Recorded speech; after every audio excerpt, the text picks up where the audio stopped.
Viewers, कैसे हैं आप लोग। स्वागत है आपका शेयर बाजार ज्ञान की एक और वीडियो में। और आज की इस वीडियो में हम बात करने वाले हैं टाटा मोटर्स लिमिटेड के शेयर के बारे में। 428.75 पे क्लोजिंग दिया है शेयर ने आज। चार्ट्स के ऊपर में कुछ एक इंटरेस्टिंग मूवमेंट और कुछ साइंस देखने को मिल रहे हैं आप टाटा मोटर्स के शेयर पे, जिनके बारे में आपको पता होना चाहिए एज अ शेयर होल्डर। और थोड़ा सा आपको अभी अटेंशन पे करना पड़ेगा टाटा मोटर्स के शेयर पे। तो क्या चीज़ें हैं वो एग्जैक्टली क्या मैं पॉइंट आउट करना चाहता हूँ वो आपको आगे चार्ट्स पे मैं समझाऊंगा। तो चलिए शुरू करते हैं। सबसे पहले बात करेंगे नवंबर महीने में आए ऑटो सेल्स के आंकड़ों के बारे में। जैसा आपको पता है कि हर महीने हमारे जो ऑटो सेक्टर है वो अपना पिछले महीने का सेल्स के नंबर जो है वो देता है। और इसके अंदर में सबसे ज़्यादा बढ़त अगर किसी में देखने को मिली है महिंद्रा के बाद में, तो वो है टाटा मोटर्स के अंदर में। अगर आप देखोगे नवंबर 2022 में 46,000 का नंबर इन्होंने पेश किया। नवंबर 2021 में 29,000 का है। तो जो ग्रोथ है वो लगभग 56%, 54% का जो है ग्रोथ इन्होंने शो किया है। तो 46,000 यूनिट्स इन्होंने बेचे हैं नवंबर के महीने में, तो बहुत ही बेहतरीन परफॉर्मेंस है। लेकिन अगर आप इसका चार्ट देखोगे तो चार्ट कुछ और ही कहानी बता रहा है। अगर मैं टाटा मोटर्स के चार्ट की बात करूं तो यहाँ पे एक ब्रेकडाउन देखने को मेरे को मिल रहा है। और इसका रीज़न क्या है, ब्रेकडाउन क्या है, उसके बारे में तो बाद में डिस्कस करेंगे। पहले रीज़न क्या है।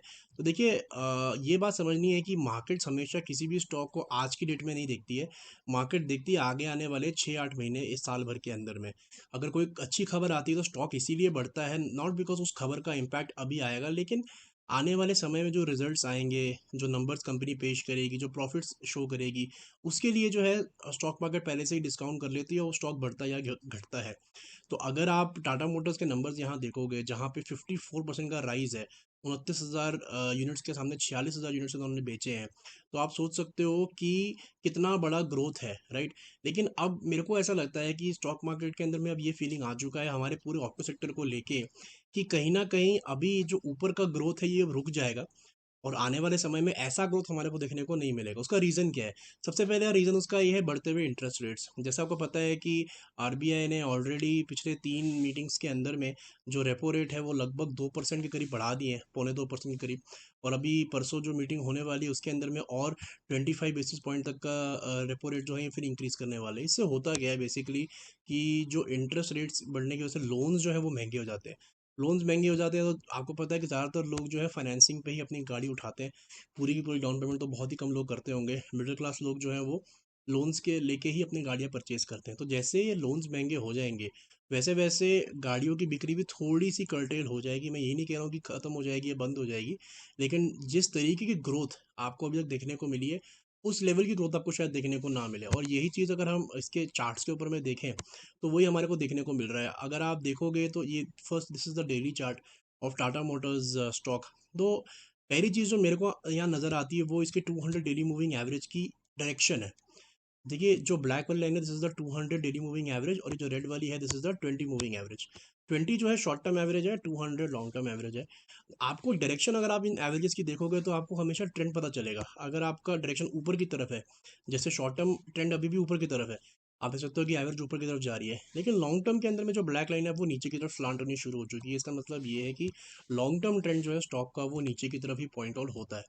दूसरी चीज़, जो इसने अक्टूबर 2021 में एक हाई बनाया था 525 530 के करीब, उसके बाद से स्टॉक जो है लगातार लोअर लोज और लोअर हाई के पैटर्न के अंदर में ही घूम रहा है।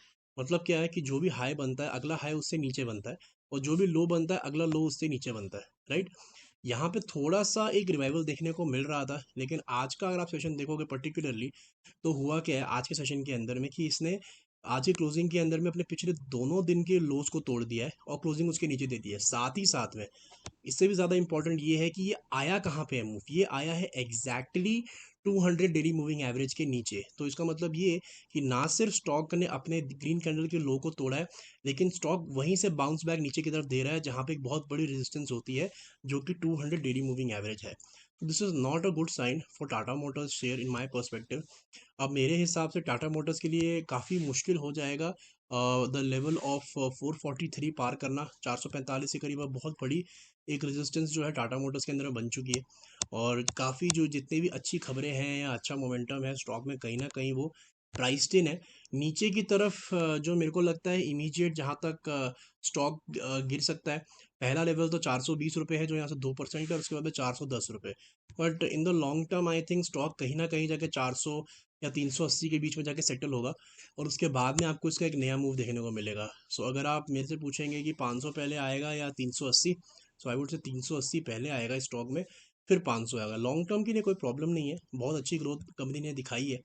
और अगर हम मार्केट शेयर की बात करें तो डोमेस्टिक कार सेल्स के अंदर 16% मार्केट शेयर टाटा मोटर्स का है। There is not at all a problem in the long term. लेकिन फिलहाल के लिए मेरे को यही लगता है कि स्टॉक के अंदर गिरावट आनी थोड़ी सी अभी बची हुई है। पीछे का जो लेवल इसे 380 रुपये का लगाया, 350 370 रुपये का लगाया, वो लेवल्स दोबारा से आपको स्टॉक के अंदर में आते हुए दिख सकते हैं। और ऊपर की तरफ 445 450 will be a major major resistance. तो दोस्तों ये था मेरा analysis on the Tata motor share. I hope आपको समझ में आ गया। कोई सवाल है आपका तो आप कमेंट सेक्शन में डाल सकते हैं। मैं मिलूंगा आपसे अपनी अगली वीडियो में। तब तक आप अपना ख्याल रखें and all the best guys.